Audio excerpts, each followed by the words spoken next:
ગુજરાત વિધાનસભાની જાહેર હિસાબ સમિતિના અધ્યક્ષ જીતુ વાઘાણીની અધ્યક્ષતામાં સમિતિ હાલ અભ્યાસ ટૂર પર છે। છેલ્લા 2 દિવસથી ઢોલેરા, ભાવનગર અને અલંગની મુલાકાત લીધા બાદ સમિતિ ગીર સોમનાથ જિલ્લામાં પહોંચી હતી। અહીં સમિતિના સભ્યોએ સોમનાથ મહાદેવના ચરણોમાં પૂજા અર્ચન કરી ધન્યતા અનુભવી હતી। આ પ્રસંગે જીતુભાઈ વાઘાણી સાથે ધારાસભ્ય નરેશ પટેલ, પ્રવીણ માળી, અર્જુન મોઢવાડિયા, હેમંત ઝાલા અને લોક સાહિત્યકાર માયાભાઈ આહિર સહિત 10 ધારાસભ્યોની ટીમ જોડાઈ હતી। સમિતિએ ગીર સોમનાથ જિલ્લાના અધિકારીઓ સાથે બેઠક યોજી વિકાસ કાર્યોનું અવલોકન કર્યું હતું। આ સમગ્ર અહેવાલ મુખ્યમંત્રી ભૂપેન્દ્ર પટેલ અને વિધાનસભા અધ્યક્ષ શંકરસિંહ ચૌધરીને સોંપવામાં આવશે।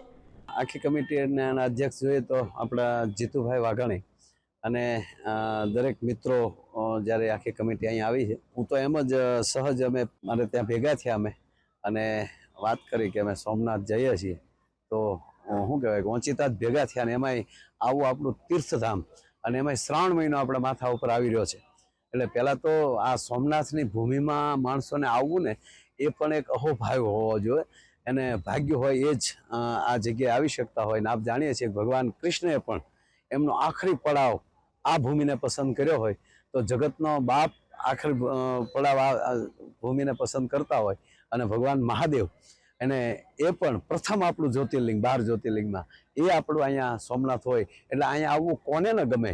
રાજકીય ક્ષેત્રમાંથી કોઈ હોય અથવા જાહેર ક્ષેત્રમાંથી કોઈ પણ હોય એ દરેક આખર તો શિવના જ ચરણે બધા આવતા હોય છે એટલે આજે મને રાજીપો થયો કે હિસાબી સમિતિ આખી ગાંધીનગર વિધાનસભામાંથી અહીંયા આવે, ભગવાન સોમનાથના દર્શન કરે અને એ બધા મિત્રો સાથે મને પણ દર્શન કરવાનો અવસર મળે એટલે મારી જાતને ધન્ય અનુભવું છું। એકાઉન્ટ કમિટી એટલે કે જાહેર હિસાબ સમિતિ વિધાનસભાની અભ્યાસ ટૂર માટે છેલ્લા 2 દિવસથી નીકળી છે।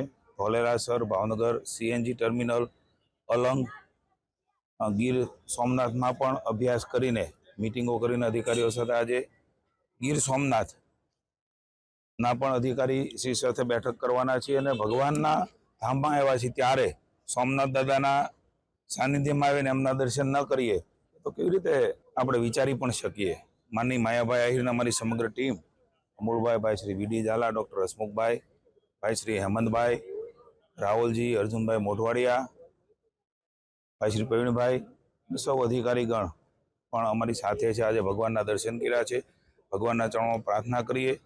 વસુધૈવ કુટુંબકમની ભાવના સાથે નરેન્દ્રભાઈ કામ કરી રહ્યા છે ત્યારે આદરણીય મોદીજીના નેતૃત્વની અંદર આપણો દેશ એ વિશ્વગુરુ બને, ભગવાન આદરણીય નરેન્દ્રભાઈને વધારે શક્તિ આપે, સમગ્ર દેશ આપણે સૌને સહયોગ કરીને માનનીય ભૂપેન્દ્રભાઈના નેતૃત્વમાં ગુજરાત પણ વધારે ફૂલે ફાલે અને સૌને પોતિકાપણું લાગે, એકતાના દર્શન થાય, સદભાવનાના દર્શન થાય અને સૌનો સહિયારો વિકાસ એ થાય એવી દાદાના ચરણોમાં પ્રાર્થના કરી છે। જાહેર હિસાબ સમિતિએ ખૂબ અવલોકનો કર્યા છે।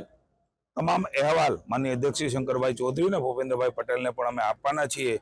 રાજ્યના હિતમાં જાહેર હિસાબ સમિતિ એ નાણાકીય શિસ્ત જળવાય છે કેમ એમની તકેદારી રાખતો હોય છે, એમની તપાસ પણ કરતો હોય છે અને એ પહેલા સેટલ ડ્રોપ પણ કરતો હોય છે અને અમને આનંદ છે કે સમગ્ર ટીમ સાથે મળીને રાજ્યના વિકાસની અંદર આ કમિટી મહત્વપૂર્ણ યોગદાન આપી રહી છે। અમે 4 અહેવાલો પણ રજૂ કર્યા છે। અત્યારે પણ સમગ્ર ભારતની અંદર સૌથી વધારે 2 વર્ષમાં કામ કરનારી PSC કમિટી ગુજરાતના ઇતિહાસમાં તો છે ને છે, પણ કદાચ ભારતના ઇતિહાસમાં પણ જ્યારે અમે અહેવાલો રજૂ કરીશું ત્યારે લગભગ 5 થી 6 હજાર પેરા અમે ડ્રોપને સેટલ કર્યા છે અને રાજ્યની વિકાસમાં આવનારા સમયની અંદર પણ એ કંઈ ભૂલો થઈ હોય તો ન થાય અને થઈ હોય તો એમના ખુલાસા અને કંઈ નિશ્ચિત કરવાની હોય તો એ દિશામાં પણ અમારી કમિટી કામ કરે છે। કુલ મળીને રાજ્યનો વિકાસ કેવી રીતે થાય, નીતિ વિષયક નિર્ણય, નાણાકીય શિસ્ત જળવાઈ રહે એનું કામ અમારું છે અને અમે કરી રહ્યા છીએ। આજે ભગવાન સોમનાથના દર્શને આવ્યા છે તે દાદાને પ્રાર્થના કરીએ સૌના દુઃખ એ ભાંગે અને નવો સોનાનો સૂરજ એ બધાના જીવનની અંદર, બધાના કુટુંબની અંદર